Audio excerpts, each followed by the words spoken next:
اللہ رب العزت جنت میں ایک درخت تیرا اسی نام سے لگا دیتے ہیں، لیکن آج تو چٹائی درست کرنے کی ضرورت نہیں ہے، مؤذن کرے گا، صفائی کی ضرورت نہیں ہے، ہاں کچھ کر لیں گے، ہم تو مالدار لوگ ہیں، ہم تو محلے کے بڑے لوگ ہیں، ہم تو مسجد کے ذمہ داروں میں ہیں، ہم تو فلاں ہیں اور فلاں ہیں۔ ارے تیری تو اوقات کیا؟ حضرت عمر ابن خطاب ہر ہفتے مسجد کی صفائی کرنے کے لیے جایا کرتے تھے، ایسے وقت میں کہ جب 22 لاکھ مربع میل کے حکمران ہیں، جب پوری دنیا تھر تھراتی ہے اور کانپتی ہے، لیکن اللہ کا یہ لاڈلا ہر ہفتے مسجد میں جھاڑو لگانے کے لیے جاتا ہے۔ کسی نے روکنے کی کوشش کی تو فرمایا کہ جنت تیار کر رہا ہوں، تجھے میری جنت بنانے میں رکاوٹ نہیں بننا ہے۔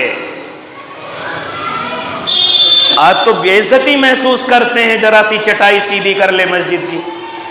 اللہ کے نبی کے زمانے میں وہ خاتون آتی ہے اور مسجد کی صفائی کرتی ہے، ہاں ان چیزوں میں تو ذلت محسوس کرتے ہیں، لیکن مالداروں کے تلوے چاٹنے میں کوئی ذلت محسوس نہیں، نیتاؤں کے آگے پیچھے گھوم کر کے ان کی چمچہ گیری کرنے میں کوئی ذلت محسوس نہیں، دنیا چاہے کتنا برا کہہ لے اس چیز میں کوئی ذلت محسوس نہیں۔ ہاں ذلت محسوس ہوتی ہے تو مسجد کی صفائی میں، ذلت محسوس ہوتی ہے تو مسجد میں آ کر اس کی دیکھ بھال کرنے میں، ہاں حکم تو بڑے چلاتے ہیں، یہ نہیں ہوا، یہ کیوں نہیں ہوا، ایسے کیوں نہیں ہوا، ایسے ہونا چاہیے تھا۔ او اللہ کے بندے، جس کو تو حکم دے رہا ہے، تجھ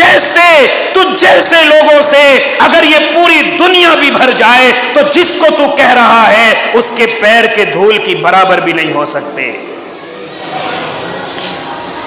یہ بات آ گئی بیچ میں، لیکن کیا کروں، لوگوں کے مزاج ہیں، سمجھنا چاہیے مجھے اور آپ کو۔ اللہ کے نبی کے زمانے میں ایک خاتون اللہ کے نبی کی مسجد کی صفائی کر کے جاتی ہے، صفائی کرتی ہے، کچھ روز سے اللہ کے نبی کو نظر نہیں آئی، صحابہ اکرام کو بلایا، اے اللہ کے بندوں، ارے وہ جو عورت آتی تھی مسجد کی صفائی کر کے جاتی تھی یا صحن کو صاف کر کے جاتی تھی، وہ عورت نظر نہیں آتی۔ کہا صحابہ نے، یا نبی اللہ، اس عورت کا تو انتقال ہو گیا۔ اللہ کے نبی نے ارشاد فرمایا، ارے انتقال ہو گیا، تم نے نہ بتایا؟ تو صحابہ کے چہروں سے ایسے لگا، ارے وہ تو غریب تھی، وہ تو جھاڑو لگانے والی تھی۔ کبھی کبھی چہروں سے محسوس ہو جاتا ہے کہ انسان کہنا کیا چاہتا ہے۔ اللہ کے نبی نے صحابہ کے چہروں کو دیکھا اور فوراً غصے میں کھڑے ہو گئے اور کہنے لگے، کہاں ہے وہ عورت، کہاں دفنائی گئی ہے وہ عورت؟ چنانچہ اللہ کے نبی کو ہاں قبر کی نشاندہی کر دی گئی۔ اللہ کے نبی پہنچے اور جا کر کے نیت باندھ کر کے ہاں اس کی نماز جنازہ پڑھی ہے تاکہ اس کی قبر میں اللہ روشنی پیدا کر دے۔ حالانکہ نماز پڑھنا ہے نہیں پڑھنا ہے، قبر پر یہ مسائل ہے، اس کی بات الگ ہے، لیکن صرف بتلانا، اس دنیا کو دکھلانا یہ مقصود تھا کہ وہ عورت کوئی کم قیمت والی نہ تھی، اللہ کے نزدیک اس کا بڑا درجہ تھا، اگرچہ وہ دیکھنے میں ایسی نظر آتی تھی۔ اس لیے معزز سامعین اعظام، یہ تو میں صحابہ کی بات کر رہا ہوں۔ آؤ آگے چلیے، کون کتنا بڑا آدمی ہے میں اور آپ نہیں دیکھ سکتے، کون اللہ کے نزدیک کتنا مکرم ہے مجھے اور آپ کو معلوم نہیں ہے، یہ تو اللہ ہی جانتا ہے کہ کون اس دنیا میں بڑا ہے کون چھوٹا ہے، کون اللہ کی جنت کا مالک ہے کون جہنم کا ایندھن ہے۔ کہیں ایسا نہ ہو کہ بڑے خوبصورت کپڑے پہننے والے، بڑی اچھی داڑھی اور ٹوپی اوڑھنے والے یہ جہنم کا ایندھن بن جائیں اور کچھ کھٹپھٹے پرانے کپڑوں والے اللہ کی جنت کے مہمان ہو جائیں۔ اس لیے آؤ تمہیں بتلاتا چلوں، اورنگزیب کا زمانہ نہیں ہے بلکہ شاہجہاں کے دو بیٹے ہیں، ایک تو اورنگزیب ہے اور دوسرا دارالشکوہ ہے، یہ دونوں بیٹے ہیں۔ شاہجہاں کے بعد دونوں کے دونوں نے یہ چاہا کہ حکومت ہاتھ میں آئے۔ اورنگزیب کا مقصد یہ تھا کہ اگر حکومت ہاتھ میں آ گئی تو میں اپنی رعایا کا خیال کروں گا, غریبوں کا خیال کروں گا. اسی کے بالمقابل دوسرا بھائی ہے, دونوں ہی حکومت چاہتے ہیں. بزرگ کے پاس پہنچے, میں مختصر کر رہا ہوں, بزرگ کے پاس پہنچے ہیں اور جا کر کے کہا ہمارے لیے دعا کر دیجئے کہ سلطنت مل جائے, تخت مل جائے. بزرگ کے پاس پہلے دارالشکوہ پہنچے ہیں. ہاں, بزرگ نے اپنے تخت پہ سے اٹھ کر کے کہا آؤ یہاں پر بیٹھ جاؤ, لیکن دارالشکوہ سمجھنے لگا ارے یہ تو ادب کے خلاف ہے. لیکن وہ بھول گیا کہ بڑے جب حکم کر دے تو ادب کو ایک طرف رکھ دو اور ان کا حکم مانو, ان کے حکم ماننے میں ہی بھلائی ہے. اس لیے اس نے ادب سمجھ کر کے ان کی بات نہ مانی اور تخت پر نہ بیٹھا. بزرگ نے کہا چلو ٹھیک ہے دعا کریں گے. اس کے بعد فوراً اورنگزیب رحمت اللہ علیہ آئے اور کہا کہ اے اللہ کے بزرگ ہمارے لیے بھی دعا کرے کہ اللہ تخت دے دے. چنانچہ وہ بزرگ ہٹے اور کہا اورنگزیب آؤ اس تخت پر, ہمارے تخت پر آ کر کے بیٹھو. اورنگزیب پڑے ہوئے تھے کہ جب بڑوں کا حکم آ جائے تو ادب کو ایک طرف رکھ دو. فوراً جا کر کے تخت پر بیٹھ گئے. ہاں, بزرگ نے ارشاد فرمایا تخت تمہیں مل گیا ہے. یہ بزرگوں کی بچھونے, یہ ٹوٹی ہوئی چٹائی, یہ مجھے اور آپ کو نظر آتی ہیں, لیکن یہ کبھی کبھی بادشاہوں کے بڑے بڑے ہاؤس سے بڑی مہنگی ہوتی ہیں. لیکن بعد میں ایک چیز اور فرمائی اورنگزیب رحمت اللہ علیہ نے, جو میں تمہیں بتلانا چاہتا ہوں. انہوں نے کہا کہ حضرت تخت تو دے دیا, اب تاج بھی دے دیجئے, کیونکہ بادشاہت میں دو چیزیں, ایک تخت ہے اور ایک تاج ہے. کہا تخت تو مل گیا, اب مجھے تاج بھی دے دیجئے جو سر پر بادشاہ کے رکھا جاتا ہے. اس نے کہا کہ یہ کام میرا نہیں ہے, پھر یہ کام کس کا ہے؟ اورنگزیب سے کہا اے اللہ کے دیوانے اور بادشاہ کے شہزادے, جو تجھے وضو کراتا ہے, جو تیرے لیے پانی لے کر کے آتا ہے, جس کو تو اپنا غلام سمجھتا ہے, جو اس سے اپنے سر پر تاج رکھوا لے. بادشاہ نے کہا وہ وضو کے لیے پانی لانے والا جس کو میں اب تک غلام سمجھتا تھا, اپنا نوکر سمجھتا تھا, وہ میرے سر پر تاج رکھے گا؟ کہا کہ ہاں, وہ دنیا میں تمہارا اگرچہ غلام ہے, نوکر ہے, لیکن اللہ کے یہاں اس کا بڑا درجہ ہے. جاؤ, اگر اپنے سر پر تاج رکھوانا ہے تو اسی سے جا کر کے رکھواؤ. چنانچہ اورنگزیب رحمت اللہ علیہ نے ڈائریکٹ جا کر کے نہیں کہا کہ چل میرے سر پر تاج رکھ دے یا پگڑی رکھ دے, نہیں, کیونکہ وہ اللہ والے تھے, بظاہر کچھ بھی کر رہے ہوں لیکن ان کو کرنا کیا ہے وہ جانتے ہیں. حضور نے کہا کہ وضو کے لیے پانی لائیے. چنانچہ وہ بیچارہ پانی لے کر کے آ گیا. حضور نے اپنی پگڑی اتاری ہے, اورنگزیب نے پگڑی اتار کر کے رکھ دی اور وضو فرمایا. بعد میں کہا او اللہ کے بندے, میرے ہاتھ ذرا بھیگے ہوئے ہیں, یہ پگڑی میرے سر پر رکھ دے. وہ کہتا نا, اتنی بڑی چیز میں آپ کے سر پر کیسے رکھ دوں, میں ٹھہرا غلام اور نوکر, میں کیسے اتنی بڑی چیز آپ کے سر پر رکھ دوں. کہا کہ نا, میرے ہاتھ بھیگے ہوئے ہیں, ذرا رکھ دے. ہاں, لیکن وہ منع کرتے گئے. اورنگزیب نے کہا اللہ کے بندے رکھ دے. ان کی آنکھوں میں آنسو ہیں اور کہنے لگے اورنگزیب, لگتا ہے کسی نے میرا راز فاش کر دیا ہے, لگتا ہے کسی نے میرے راز کو تمہیں بتا دیا ہے. پگڑی اٹھائی اور سر پر رکھی. اورنگزیب کو دونوں چیزیں مل گئی, تخت بھی مل گیا اور تاج بھی مل گیا. اس لیے معزز سامعین نظام, اس دنیا میں بظاہر یہ انسان غریب نظر آتے ہیں, لیکن کون اللہ کے یہاں کتنا مکرم ہے اور کتنا مؤکر ہے, کتنا اللہ کے نزدیک عزتوں والا ہے, یہ تو صرف اللہ جانتا ہے. کہنے کا مقصد یہ ہے کہ ان غریبوں کو اپنی نظروں میں نیچا نہ سمجھو, ان لوگوں کو اپنی نظروں میں ہلکا نہ سمجھو, قدر کرو, قدر کرو. اللہ مجھے بھی اور آپ کو بھی عمل کی توفیق دے دے.